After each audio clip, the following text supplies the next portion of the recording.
Hello friends, welcome to new knowledge campus. MPSC गट ब गट क संयुक्त पूर्व परीक्षांच्या तयारीसाठी आपण जनरल सायन्स सामान्य विज्ञान या घटकाची पीवायक्यू सिरीज स्टार्ट केलेली आहे. आपण यासोबतच आपल्या चॅनलवरती हिस्ट्रीची सुद्धा पीवायक्यू सिरीज स्टार्ट केलेली आहे. नेक्स्ट सिरीजमध्ये तुम्हाला जिओग्राफी, इकॉनॉमिक्स अशा कोणत्या सब्जेक्टसाठीची पीवायक्यू सिरीज हवी आहे ते मला कमेंट बॉक्समध्ये कमेंट करून सांगा.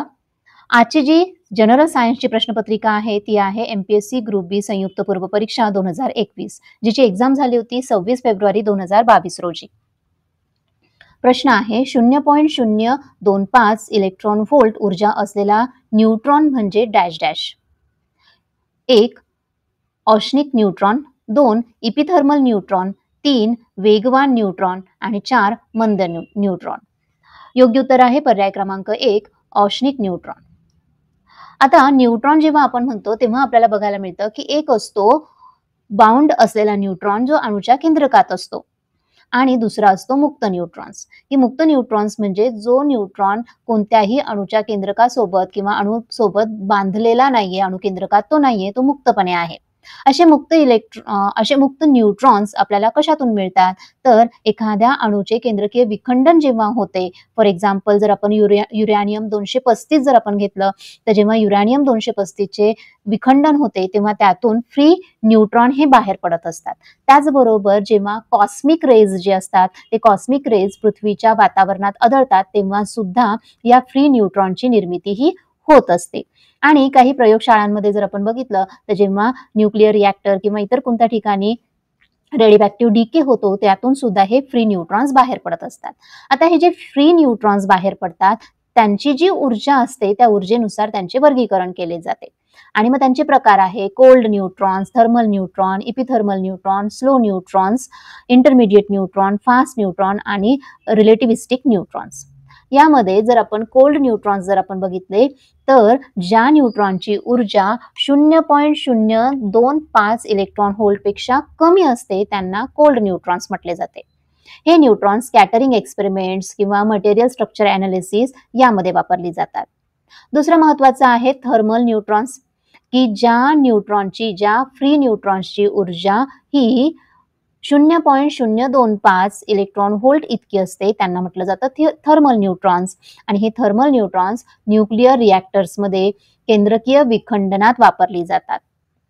अगदी युरेनियम 235 चे ऍक्टिव्हेशन आणि त्यातून बाहेर पडणारे जे न्यूट्रॉन्स असतात ते थर्मल न्यूट्रॉन्स असतात. त्यापेक्षा जास्त ऊर्जा असणारे आणि 0.4 इलेक्ट्रॉन व्होल्ट पेक्षा कमी ऊर्जा असणाऱ्या न्यूट्रॉन्सला इपिथर्मल न्यूट्रॉन्स असे म्हटले जाते. 10 इलेक्ट्रॉन व्होल्ट पेक्षा कमी ऊर्जा असणाऱ्या न्यूट्रॉन्सला स्लो न्यूट्रॉन्स म्हटले जाते. 10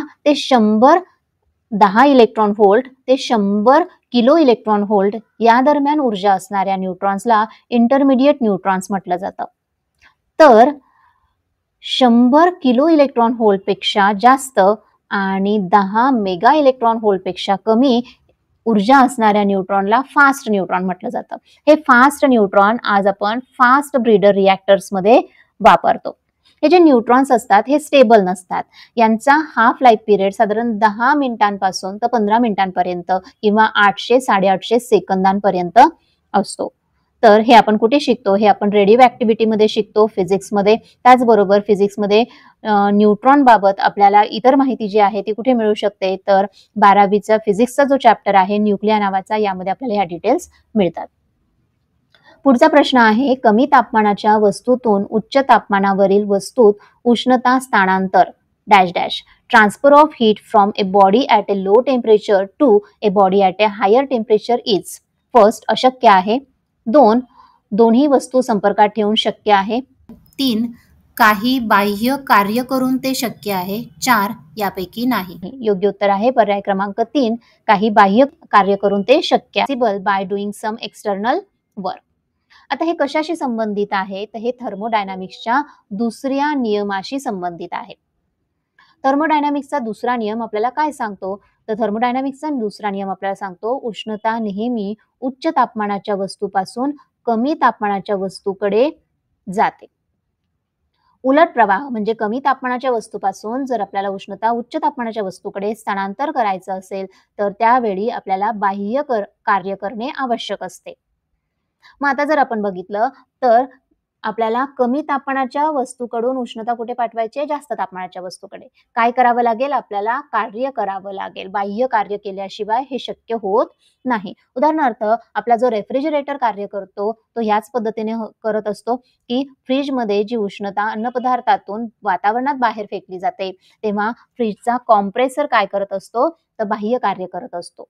एअर कंडिशनिंगमध्येही त्याचप्रमाणे होत असतं की रूममधली उष्णता ही बाहेर वातावरणात इलेक्ट्रिक मोटरच्या साहाय्याने पाठवली जाते. किंवा थंड ठिकाणच्या भागामध्ये काय केलं जातं तर हीट पंप वापरले जातात, जेव्हा बाहेरून उष्णता ही रूममध्ये पाठवली जात असते आणि तेव्हा हीट पंप सुद्धा काय करत असतो? बाह्य कार्य करत असतो. हे कशाशी संबंधित आहे? तर एनसीईआरटी मध्ये आपल्याला याचा थर्मोडायनामिक्स या टॉपिकशी आपल्याला याचा संबंध दिसून येत असतो. आता जो थर्मोडायनामिक्सचा दुसरा नियम जो आहे त्याचे 2 स्टेटमेंट आहे. क्लॉसियसचं स्टेटमेंट काय सांगतं? तर ते सांगते की heat can not flow from cold to hot without external work. की जोपर्यंत आपण कार्य करत नाही, बाह्य कार्य करत नाही, तोपर्यंत थंडकडून गरमकडे उष्णता वाहून नेली जाऊ शकत नाही. दुसरी थिंग, गरमकडून उष्णता थंडकडे ट्रान्सफर होते, पण हे होत असताना कार्य घडत असते. ठीक आहे. आता हे जे दुसरं स्टेटमेंट आहे यामध्ये जर आपण बघितलं तर no cyclic process can convert all heat into work without rejecting some heat. म्हणजे काय? म्हणजे सपोज तुम्ही काय करताय तर पहिलं तर आपण हे बघितलं, पहिलं स्टेटमेंट काय सांगते आपल्याला की थंडकडून गरमकडे उष्णता सरळ सरळ ट्रान्सफर होणार नाहीये. त्यासाठी काय करावं लागेल? कार्य करावं लागेल, बाह्य कार्य करावं लागेल. दुसरं, गरमकडून थंडकडे उष्णता ट्रान्सफर होते. हे होताना काय घडतं? कार्य घडतं. पण आपण जर असं म्हटलं की पूर्णपणे उष्णतेचं रूपांतर कार्यात करायचं तर हे सुद्धा शक्य होत नाही.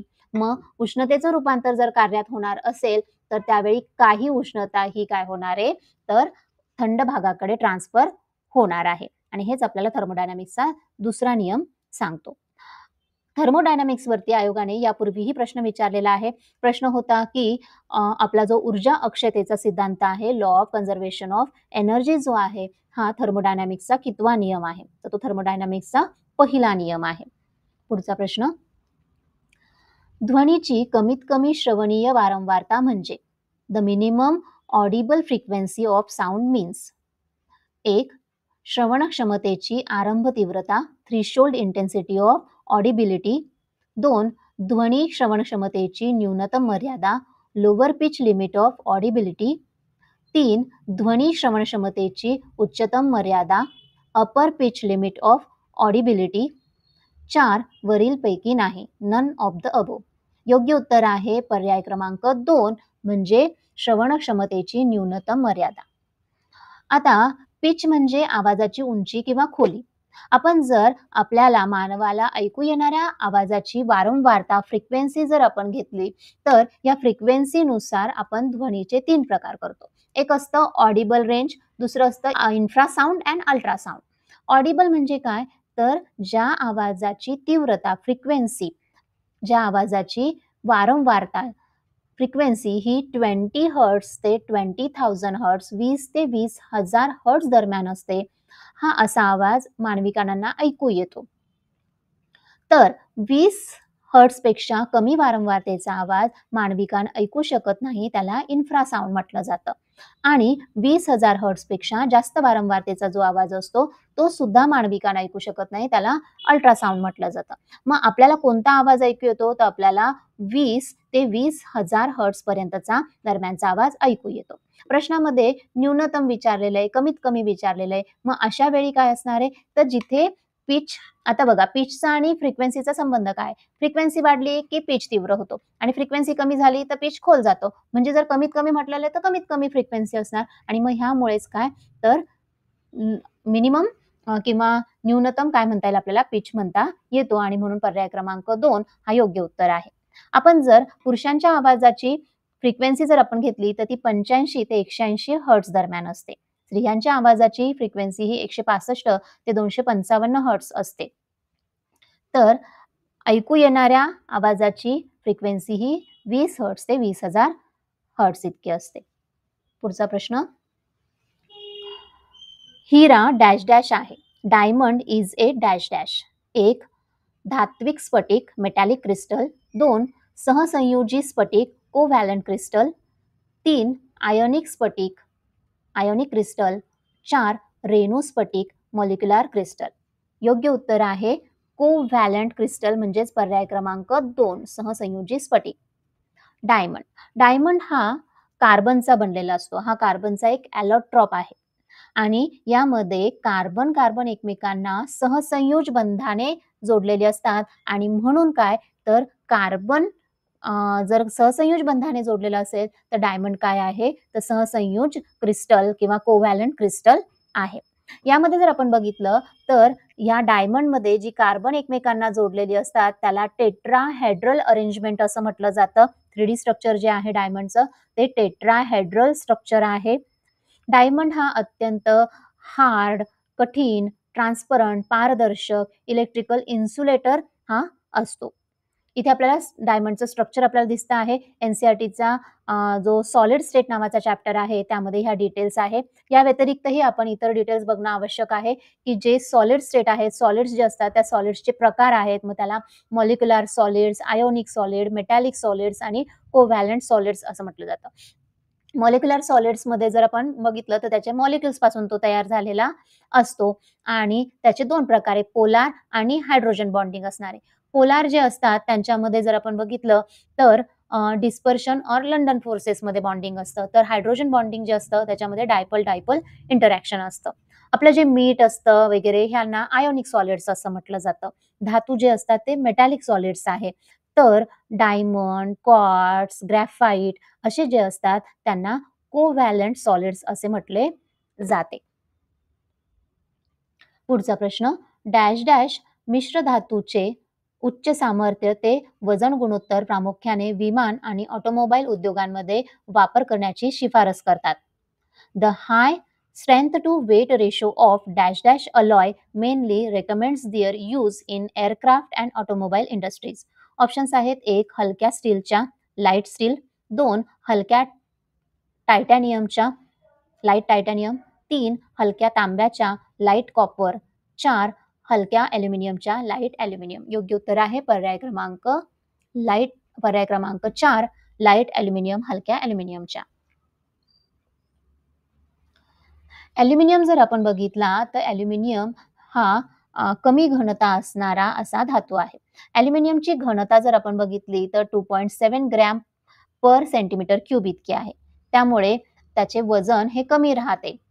उच्च सामर्थ्य आणि वजन प्रमाण जर आपण बघितलं तर high strength to weight ratio aluminium मध्ये बघायला आपल्याला मिळतो. ॲल्युमिनियम मध्ये मॅग्नेशियम, झिंक, सिलिकॉन, तांबे यांसारख्या घटकांची जर भर घालून मिश्रधातू तयार केले तर नक्कीच या मिश्रधातूचे वजन कमी असते आणि त्याचबरोबर असा मिश्रधातू मजबूत सुद्धा असतो. ॲल्युमिनियम हा गंजरोधक असतो. त्याच्या पृष्ठभागावर एक ऑक्साईड लेयर तयार होत असतो आणि त्यामुळे त्याचं संरक्षण हे होत असतं. ॲल्युमिनियमचे काही मिश्रधातू जर आपण बघितले तर 6061, 7075 आणि ॲल्युमिनियम लिथियम मिश्रधातू हे जर आपण बघितले तर हे अगदी समुद्राच्या खाऱ्या पाण्यात आणि आर्द्र हवामानात सुद्धा टिकून राहत असतात. त्यांना करोजन त्यांना गंज लागत नाही. उष्णता आणि विद्युत चालकता जर आपण बघितलंय तर ॲल्युमिनियमची उष्णता वाहून नेण्याची क्षमता चांगली असते आणि म्हणून रेडिएटर, इंजिनचा भाग, EV बॅटरीज, केसिंगमध्ये ती वापरली जातात. विद्युत वाहकता ही चांगली असल्यामुळे त्यांची केबल्स आणि वायरिंगसाठी त्यांची उपयुक्तता आहे. यंत्रसामुग्री सुलभता, मेकॅनिबिलिटी. ॲल्युमिनियम मिश्रधातू सुलभपणे कापता येतो, वाकवता येतो, वेल्ड करता येतो. त्यामुळे ऑटोमोबाईलची बॉडी, विमानाचे पॅनल्स, EV फ्रेम्स तयार करणे यापासून सोपे होत असते. आणि त्याचबरोबर ॲल्युमिनियम 100% त्याचा पुनर्वापर करता येतो. इव्हन तो पर्यावरणपूरक आहे आणि म्हणूनच ॲल्युमिनियमला ग्रीन मेटल म्हणून सुद्धा ओळखले जाते. ॲल्युमिनियमचे काही अलॉयज इथे दाखवलेले आहेत. ॲल्युमिनियमच्या 6061 आणि 7075 अलॉय जे आहेत ते मेनली त्यांची किंमतही कमी असते आणि ते एअरक्राफ्ट वगैरे मध्ये वापरली जातात. टायटॅनियम ॲल्युमिनियमचा जो अलॉय असतो तो त्याची स्ट्रेंथ खूप हाय असते पण कॉस्ट सुद्धा हाय असते. जेट इंजिन्स, एरोस्पेस फास्टनर्स आणि अशा भागांमध्ये ते वापरली जातात. तर ॲल्युमिनियम लिथियम अलॉय हा सगळ्यात बेस्ट म्हटला जातो. याची स्ट्रेंथ पण हाय आहे आणि त्याचबरोबर तो करोजन रेझिस्टंट आहे आणि त्याची किंमतही मॉडरेट अशी आहे. त्यामुळे तो एअरक्राफ्ट्स, त्याचबरोबर ईव्ही इंजिन्स वगैरे, विंग्स अशा गोष्टींसाठी ती वापरली जातात. पुढचा प्रश्न आहे, खालच्या वातावरणात हायड्रोकार्बन्स आणि नायट्रोजन ऑक्साईड यामध्ये अभिक्रिया होऊन धुआर तयार होतो. याच अनोन्य क्रियेत डॅश डॅश हे दुय्यम उत्पाद तयार होते. In lower atmosphere, smog is formed by the reaction between hydrocarbon and nitrogen oxide. This interaction produce dash dash as a secondary pollutants. 1. फक्त ओझोन आणि अल्डिहाइड. 2. फक्त अल्डिहाइड आणि कीटोन. 3. फक्त aldehyde, ketone, peroxy acetyl nitrate. 3. Ozone, aldehyde, ketone, peroxy acetyl nitrate. योग्य उत्तर आहे पर्याय क्रमांक 4. आता जर आपण स्मॉग जर बघितलं, फोटोकेमिकल स्मॉग याला धुरके सुद्धा म्हणतात आणि त्याचबरोबर धुआर सुद्धा म्हटलं जातं. कशातून तयार होत असतो, तर जेव्हा वातावरणामध्ये नायट्रिक ऑक्साईड, गाड्यांच्या यातून बाहेर पडणारे नॉक्स, नायट्रिक ऑक्साईड आणि नायट्रोजन डायऑक्साईड सारखी जी प्रदूषके असतात ती वातावरणात खूप जास्त प्रमाणात आहे. त्याचबरोबर हायड्रोकार्बन्सही वातावरणात जास्त प्रमाणात असतील तर ह्या हायड्रोकार्बन्स आणि नायट्रिक ऑक्साईड, नायट्रोजनचे ऑक्साईड, नॉक्स जे असतात यांची वातावरणामध्ये सूर्यप्रकाशात अभिक्रिया होते आणि त्यातून सेकंडरी पोल्युटंट्स ही तयार होत असतात. या सेकंडरी पोल्युटंट्समध्ये ozone, peroxy acetyl nitrate, aldehyde, acroleins, ketones असे घटक ही असतात आणि ही जी असतात मग ही दुय्यम प्रदूषके अशी म्हटली जातात.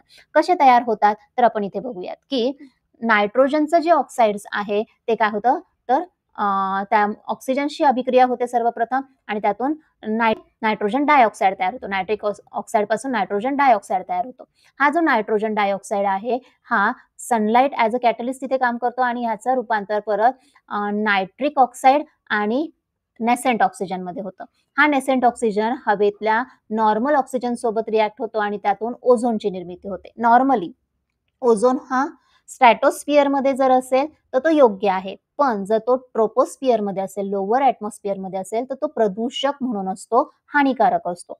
आणि इथे हेच होतंय की नायट्रोजन डायऑक्साईड जो आहे त्याच्यापासून काय तयार होतंय तर नेसेंट ऑक्सिजन तयार होतो आणि हा नेसेंट ऑक्सिजन नॉर्मल ऑक्सिजनशी रिॲक्ट होऊन ओझोनची निर्मिती ही होत असते आणि ही सायकल कंटिन्युअसली चालू राहते की आता परत जर काय होणार, परत आता हा ओझोन ह्या नायट्रिक ऑक्साईडशी रिॲक्ट होणार, नायट्रोजन डायऑक्साईड तयार होणार आणि परत काय होणार नॉर्मल ऑक्सिजन तयार होणार आणि हे सायक्लिक पद्धतीने हे चालू राहणार आणि यातून मग आपण जर बघितलं तर फोटोकेमिकल स्मॉगची निर्मिती होते.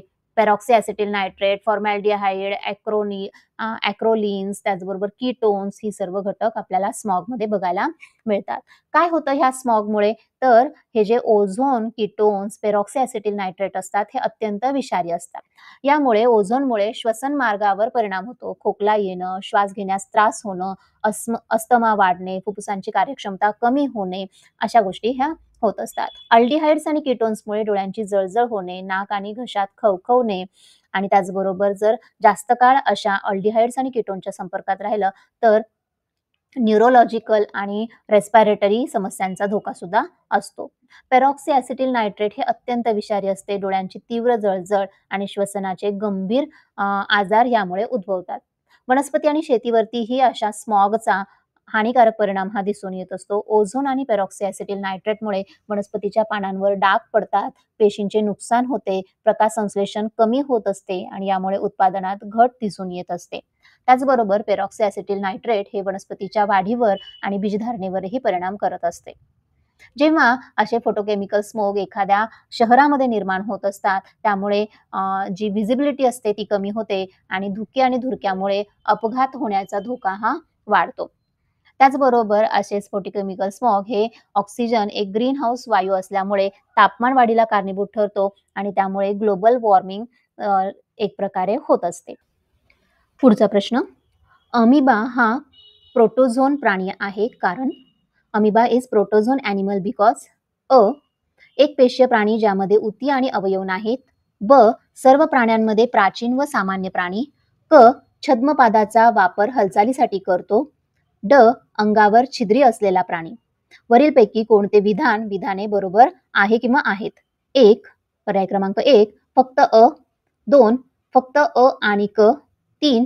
फक्त अ, ब आणि क, 4 फक्त क आणि ड. योग्य उत्तर आहे पर्याय क्रमांक 3. जर आपण बघितलं तर विधानांमध्ये ड जे विधान आहे त्यात दिलेलं आहे अंगावर छिद्रे असलेला प्राणी. It is pore bearing animal. तर नाही, ज्यांच्या अंगावर छिद्रे असतात त्यांना छिद्रिकाय प्राणी म्हटलं जातं. या व्यतिरिक्त बाकी 3 विधानं जे आहेत की ज्यामध्ये पहिलं दिलेलं आहे तो एक पेशीय प्राणी आहे. हो, अमिबा हा सिंगल सेल्युलर एक पेशीय प्राणी आहे. त्याचबरोबर हा जो अमिबा आहे यामध्ये जर आपण बघितलं तर त्याचे हा जो भाग आहे त्याला छद्मपाद असं म्हटलं जातं आणि हा छद्मपाद तो हालचालींसाठी वापरतो आणि त्यामुळे विधान क्रमांक 3 हा सुद्धा बरोबर आहे. आणि हा एक प्राचीन म्हणता येईल किंवा प्रिमेटिव्ह असा सिंगल सेल सिंपल असा युनिसेल्युलर ॲनिमल आहे. इथे त्याचं न्यूक्लियस आहे, यामध्ये कॉन्ट्रॅक्टाईल व्हॅक्युल्स असतात आणि तो एकपेशीय आहे, तो त्याचा आकार सतत बदलवत असतो. पुढचा प्रश्न आहे, खालीलपैकी कोणती जोडी किंवा जोड्या वन्य प्राण्यांची नावे आणि वैज्ञानिक नावे या संदर्भात बरोबर आहे किंवा आहेत? अ. आशियाई सिंह पॅन्थेरा लिओपर्सिका, ब. पट्टेरी वाघ पॅन्थेरा टायग्रिस, क. भारतीय गेंडा रायनोसेरस युनिकॉर्निस, ड. थामिन हरिण सर्वस इल्दी. पर्याय क्रमांक दिलेली आहेत, 1 फक्त ब आणि क, 2 फक्त क आणि ड, 3 फक्त अ आणि क, 4 वरील सर्व. तर योग्य उत्तर आहे पर्याय क्रमांक 4 वरील सर्व. Asiatic lion. आपण भारतात राहतो आणि भारतामध्ये दोन्हीही बिग कॅट आपल्याला बघायला मिळतात. एशियाटिक लायन पण आहे, त्याचबरोबर टायगर सुद्धा आपल्याकडे बघायला मिळतो. एशियाटिक लायन्स जे आहेत ह्या गुजरातमधील गीर या अभयारण्यामध्ये ती आपल्याला बघायला मिळतात. तर एशियाटिक लायनचं बायोलॉजिकल नेम आहे पॅन्थेरा लिओपर्सिका. दुसरे आहेत रॉयल बेंगाल टायगर, ज्यांना पॅन्थेरा टायग्रिस अशा नावाने ओळखलं जातं. आणि तिसरे आहेत इंडियन रायनोसेरस म्हणजेच रायनोसेरस युनिकॉर्निस. थामिन डिअर याला सेर्वोस एल्दी अशा नावाने ओळखलं जातं किंवा एल्ड्स डिअर किंवा ब्रो अँटलर डिअर म्हणून सुद्धा याला ओळखले जाते. पुढचा प्रश्न आहे, खालीलपैकी कोणत्या प्राणी समूहाने किंवा समूहांनी प्रथमतः जमिनीवर जीवनाचा अवलंब केला? अ. सरपटणारे प्राणी रेप्टिलियन्स, ब. उभयचर प्राणी ॲम्फिबियन्स, क. सस्तन प्राणी मॅमल्स, ड. पक्षी उडणारे प्राणी एव्हज. पर्यायी उत्तरे आहेत, 1 फक्त क आणि ड, 2 फक्त ब आणि ड, 3 फक्त अ, 4 फक्त ब. योग्य उत्तर आहे पर्याय क्रमांक 4 फक्त ब म्हणजे उभयचर प्राणी ॲम्फिबियन्स. ॲम्फिबियन्स हे पहिल्यांदा जमिनीवर स्थलांतर करणारे व्हर्टिब्रेट्स प्राणी होते. ॲम्फिबियन्सची वैशिष्ट्य जर आपण घेतली तर ॲम्फिबियन्स हे 2 मार्गांनी श्वसन करतात. एक असतं की ते स्किन मार्फत श्वसन करतात आणि दुसरं असतं की ते लंग्स मार्फत श्वसन करतात. ॲम्फिबियन्समध्ये फ्रॉग, बेडूक, टोड, भेक, सिसिलियन त्याचबरोबर सॅलमेंडर असे प्राणी येतात. ॲम्फिबियन्स हे अंडी घालतात, यांच्यामध्ये फलन हे बाह्य असते. हे कोल्ड ब्लडेड ॲनिमल्स आहेत आणि ते पहिले प्राणी आहेत की ज्यांनी जमिनीवरती स्थलांतर केले. या व्यतिरिक्त सरपटणारे प्राणी जर आपण म्हटलं तर हे अंडी घालतात, फलन आंतरिक असते आणि ते पूर्णपणे जमिनीवरच्या राहणीमानासाठी अनुकूलन झालेले असे प्राणी आहेत. त्यानंतरचा प्रश्न आहे, वनस्पतीची नैसर्गिक वर्गीकरण पद्धती कोणी शोधून काढली? Who discover the natural classification system of plant? 1 Theophrastus, 2 Bentham व Hooker, 3 Carl Linnaeus, 4 G.M. Smith. योग्य उत्तर आहे पर्याय क्रमांक 2 बेंथम आणि हुकर. बेंथम आणि हुकर यांनी वर्गीकरणाची नॅचरल सिस्टम ऑफ क्लासिफिकेशन जी आहे ती जेनेरा प्लॅन्टॅरम या नावात प्रकाशित केली. बेंथम आणि हुकर यांनी ही वनस्पती वर्गीकरणाची सर्वात सोपी पद्धत दिलेली आहे, जी पद्धत एकापेक्षा जास्त गुणधर्मांवर आधारित आहे. जसं वनस्पतींचे वर्गीकरण करताना फुलांची रचना, बीजधारणेची पद्धत, अंडाशयाची स्थिती यावर ही पद्धत आधारित आहे. कंपॅरेटिव्हली आपण अदर ऑप्शन जर बघितले तर थिओप्रास्टस यांना फादर ऑफ बॉटनी म्हणून ओळखले जाते. त्यांनी वनस्पतींना झुडूप, वेली, वृक्ष अशा प्रकारांमध्ये वर्गीकरण केले. कार्ल लिनियस यांनी सजीवांना नाव देण्याची द्विपाद नाम पद्धत सांगितली आणि त्याचबरोबर त्यांनी आर्टिफिशियल सिस्टम ऑफ क्लासिफिकेशनचा वापर करून सजीवांचे वर्गीकरण सुद्धा, वनस्पतींचे वर्गीकरण सुद्धा केले. GM स्मिथ यांनी शैवालांचे वर्गीकरण केले. पुढचा प्रश्न, खालीलपैकी कोणता कारक जीव गव्हावरील तांबेरा रोगासाठी कारणीभूत आहे? 1. पिक्सिनिया ग्रॅमिनी ट्रिटिकाय, 2. झॅन्थोमोनास सिट्राय, 3. Puccinia purpurea, 4. पॅझ्मोपोरा व्हिटिकोल. योग्य उत्तर आहे पर्याय क्रमांक 1. पक्सिनिया ग्रॅमिनीस ट्रिटिकाय हा एक फंगल पॅथोजन आहे जो गव्हावरती पडतो आणि त्यामुळे ब्लॅक रस्ट किंवा स्टेम रस्ट हे तयार होत असते. यामुळे वनस्पतीची किंवा गव्हाचे खोड, स्टेम, पाने आणि त्याचबरोबर दाणे जे असतात ते काय होत असतात, प्रभावित होत असतात आणि त्यामुळेच उत्पादन हे कमी होत असतं. हा फंगस किंवा हे कवक जे हवेमार्फत पसरते आणि हे मुख्यतः उष्ण आणि दमट हवामानामध्ये अशा प्रकारचं फंगल इन्फेक्शन हे दिसून येत असते. झॅन्थोमोनास सिट्राय हा काय करत असतो, सिट्रस कॅन्कर म्हणजेच लिंबूला एक प्रकारचा आजार, बॅक्टेरियल डिसीज हा क्रिएट करत असतो. पक्सिनिया पर्पुरिया जो असतो हा सॉर्गमला म्हणजेच ज्वारीला अफेक्ट करणारा असा आहे आणि प्लाझ्मोपोरा व्हिटिकोला जो आहे हा डाउनी मिल्ड्यू कॉज करत असतो ग्रेप्समध्ये, द्राक्षांमध्ये डाउनी मिल्ड्यूला तो कारणीभूत असतो.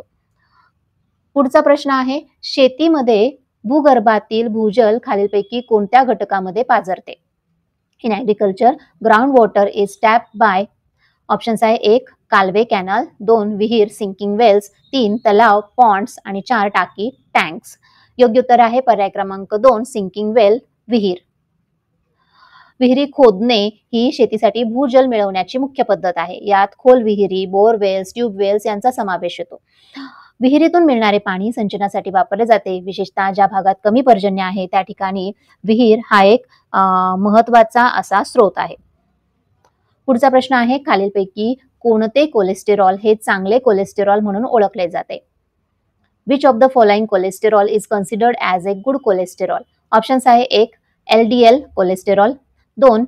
VLDL cholesterol, 3. LDL व VLDL कोलेस्टेरॉल आणि 4. HDL cholesterol. योग्य उत्तर आहे पर्याय क्रमांक 4. HDL cholesterol. मुळात कोलेस्टेरॉल काय आहे? तर कोलेस्टेरॉल हा एक शरीरातील सेल मेम्ब्रेन, स्टेरॉइड हार्मोन्स आणि व्हिटॅमिन डी आणि बाईल ऍसिड्स तयार करण्यासाठी आवश्यक असलेला एक स्निग्ध पदार्थासारखा भाग आहे. फॅट लाईक असा पदार्थ आहे. कोलेस्टेरॉल मुख्यतः कुठे तयार होत असते? तर कोलेस्टेरॉल मुख्यतः हे लिव्हर मध्ये तयार होत असते. काही प्रमाणात ते आपल्याला आपल्या आहारातून सुद्धा मिळते, की जसं अंड्यातील पिवळा भाग, मांस, दुग्धजन्य पदार्थ यातून सुद्धा आपल्याला कोलेस्टेरॉल मिळत असते. आता हे जे कोलेस्टेरॉल जे आहे, हे कोलेस्टेरॉल जर आपण बघितलं तर त्यांच्या घनतेनुसार प्रकारांमध्ये विभागले जाते. लो डेन्सिटी लिपोप्रोटीन्स, हाय density lipoproteins, very low density lipoproteins आणि व्हेरी हाय डेन्सिटी लिपोप्रोटीन्स. जर आपण बघितलं तर लो डेन्सिटी लिपोप्रोटीन्स जे असतात ते आपल्याला सॅच्युरेटेड फॅट्स की जसं रेड मीट, बटर, त्याचबरोबर ट्रान्स फॅट यातून आपल्याला लो डेन्सिटी लिपोप्रोटीन्स मिळतात. तर फॅटी फिश, साल्मन किंवा ऑलिव्ह ऑइल, ड्राय फ्रुट्स, ॲव्होकाडोज यातून आपल्याला काय मिळत असतं? तर यातून आपल्याला हाय डेन्सिटी लिपोप्रोटीन्स मिळत असतात. आता ही जी हाय डेन्सिटी लिपोप्रोटीन्स असतात ना, या हाय डेन्सिटी लिपोप्रोटीन्सला गुड कोलेस्टेरॉल असं म्हटलं जातं. हे जे हाय डेन्सिटी लिपोप्रोटीन्स असतात ती आपल्या शरीरातील बॅड कोलेस्टेरॉलला कमी करतात, रिमूव्ह करतात. त्याचबरोबर हे हाय डेन्सिटी लिपोप्रोटीन्स सूज येण्याची जी प्रक्रिया असते तिला पण कमी करतात. त्या हाय डेन्सिटी लिपोप्रोटीन्समुळे सूज येत नाही. हे शरीरातील ऑक्सिडेशन होऊ देत नाही, त्यामुळे फ्री रॅडिकल्स निर्मिती इथे थांबते आणि हृदयाच्या आरोग्यासाठी, रक्तवाहिन्यांच्या आरोग्यासाठी गुड कोलेस्टेरॉल हे आवश्यक असते. योग्य लेवल किती असायला पाहिजे गुड कोलेस्टेरॉलची? तर 60 मिलीग्रॅम पर डेसिलिटर किंवा त्यापेक्षा जास्त हे आपल्या शरीरामध्ये असणे आवश्यक असते. पुरुषांमध्ये 40 मिलीग्रॅम पर डेसिलिटर किंवा त्यापेक्षा जास्त आणि स्त्रियांमध्ये 50 मिलीग्रॅम पर डेसिलिटर पेक्षा जास्त हे कोलेस्ट्रॉल असणे आवश्यक असते. कशा कशातून मिळणार आहे आपल्याला? मी आधी सांगितलंय, olive oil, fatty fish, dry fruits, avocado ही काय आहे? हाय डेन्सिटी लिपोप्रोटीन्स गुड कोलेस्ट्रॉलचे स्रोत आहे. लो डेन्सिटी लिपोप्रोटीन जो असतो याला बॅड कोलेस्ट्रॉल असं म्हटलं जातं. हे प्रोसेस फूडमधून, ट्रान्स फॅट्स असलेल्या फूड्समधून, त्याचबरोबर रेड मीट, बटर अशा घटकातून आपल्याला काय मिळत असतात, बॅड फॅट्स आपल्याला मिळत असतात. तर बॅड फॅट्स अवॉइड करायचे आहेत आणि गुड फॅट्स किंवा high density lipoprotein good cholesterol आपल्याला आहारात घ्यायचे आहे. जेव्हा किडनी ट्युब्युलर पुनःशोषण अयशस्वी होते तेव्हा भरपूर लघवी होते. या रोगाला काय म्हणतात? When kidney tubular reabsorption fails, copious urination follows. What is this disease called? 1. Diabetes mellitus. 2. Diabetes insipidus. 3. Juvenile onset diabetes. 3. Non-insulin dependent diabetes mellitus. योग्य उत्तर आहे पर्याय क्रमांक 2 डायबिटीज इन्सेपिडस. डायबिटीज इन्सेपिडस हा एक मेटाबॉलिक डिसऑर्डर आहे. मेटाबॉलिक डिफेक्ट आहे म्हणजे चयापचयाच्या प्रक्रियेमध्ये झालेला बिघाड आहे, ज्यामध्ये शरीरातील वॉटर बॅलन्स बिघडतो आणि किडनी ट्युब्युलर रिॲब्सॉर्प्शन काय होत असते, अयशस्वी होत असते. हे असं झाल्यामुळे खूप जास्त प्रमाणामध्ये लघवी युरिन ही तयार होत असते आणि त्यामुळे वारंवार तहान लागते. या आजाराचे मुख्य 2 प्रकार असतात. फर्स्ट असतं सेंट्रल डायबिटीस इन्सेपिडस. म्हणजे काय, तर जेव्हा हायपोथॅलॅमस किंवा पोस्टेरियर पिट्युटरी मधून ADH अँटी डायुरेटिक हार्मोन हे कमी प्रमाणात स्रवले जाते. आणि दुसरा असतो नेफ्रोजेनिक डायबिटीस इन्सेपिडस, की जेव्हा किडनी ट्युब्युल्स हे ADH ला प्रतिसाद देत नाहीत. आता बघा बेसिकली काय होत आहे, तर आपल्या मेंदूच्या जवळ एक छोटीशी ग्रंथी आहे ज्याला म्हटलं जातं पिट्युटरी ग्लँड. ही जी पिट्युटरी ग्लँड आहे, या पिट्युटरी ग्लँडचे 2 भाग आहे, अँटेरियर पिट्युटरी आणि पोस्टेरियर पिट्युटरी.